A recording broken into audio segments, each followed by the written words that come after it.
നിങ്ങളുടെ favourite shows ഇനി ഒരിക്കലും മിസ്സാവില്ല. ഇപ്പോൾ C5 കാണും നിങ്ങളുടെ ഫേവറേറ്റ് ഷോ തികച്ചും സൗജന്യമായി.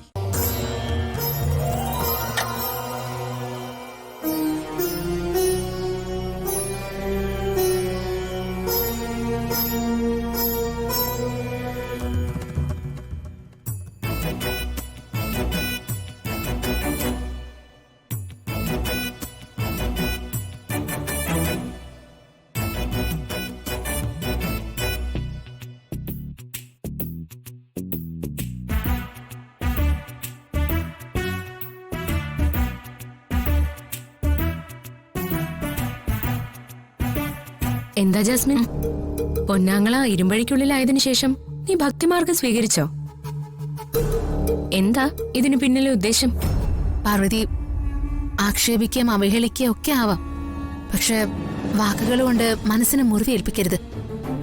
നീയും ഞാനും കണ്ടുമുട്ടിയ അന്നു മുതൽ നിന്റെ വാക്കുകളുടെ മുറിവിന്റെ നീറ്റൽ അനുഭവിക്കുന്നവളാ ഞാൻ. എന്റെ അടുത്ത് നീ മുറിവിന്റെ വേദനയെക്കുറിച്ച് സംസാരിക്കുന്നോ?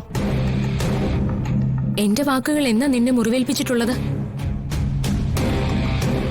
നിന്റെ ചോദ്യങ്ങൾക്ക് മറുപടി പറയാവുന്നൊരവസ്ഥയിലല്ല ഞാനിപ്പോ. തെരുവിലോ മഞ്ഞും മഴയും ഏൽക്കാത്ത തണലിലോ കഴിയുന്ന ഒരു അനാഥയുടെ അവസ്ഥയാ എനിക്കിപ്പോ ഉള്ളത്.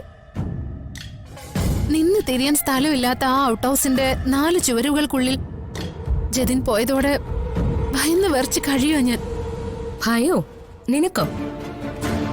അങ്ങനെയൊന്നും അല്ലല്ലോ നീ പറഞ്ഞു പരത്തിയത്. ജാസ്മിനെ പേടിപ്പിക്കാൻ ആരും നോക്കണ്ട, തീയിൽ കുരുത്തതാണ് എന്നൊക്കെയല്ലേ നീ അന്ന് പറഞ്ഞത്? പാർവതി, നീ എന്നെ കൂടുതൽ വേദനിപ്പിക്കരുത്. ഏട്ടൻ ജയിലിലായതോടെ തികച്ചും ഞാൻ ഒറ്റപ്പെട്ടു പോയി. ഞാൻ കാരണമാണ് ഏട്ടൻ ജയിലിൽ പോയതെന്നാ എന്റെ പപ്പ കൂടി പറയുന്നത്. അത് സത്യമല്ലേ?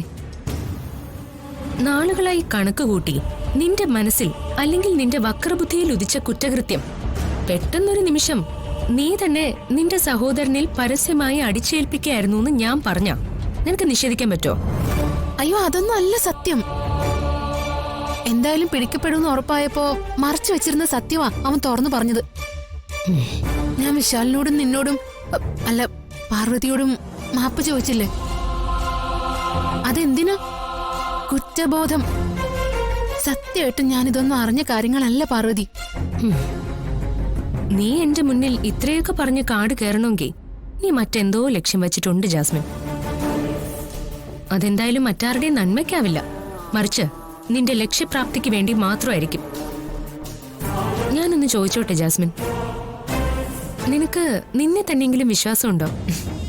ഞാൻ എന്ത് പറഞ്ഞാലും പാർവതി വിശ്വസിക്കില്ലെന്ന് എനിക്കറിയാം.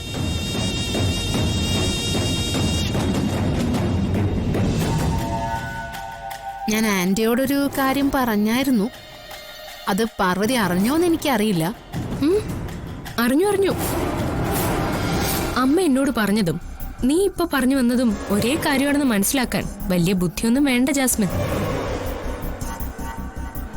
അതിനൊറ്റ ഉത്തരേ ഉള്ളൂ. ഞാനല്ല നിന്നെ ഇവിടെ നിന്ന് ഇറക്കി വിട്ടത്, ഗാർഗിയ. അവള് സമ്മതിക്കണം, വിശാൽ സാറും സമ്മതിക്കണം. ആദ്യം അവരുടെ സമ്മതം പോയി വാങ്ങൂ, എന്നിട്ട് ആലോചിക്കാം എന്ത് വേണോന്ന്.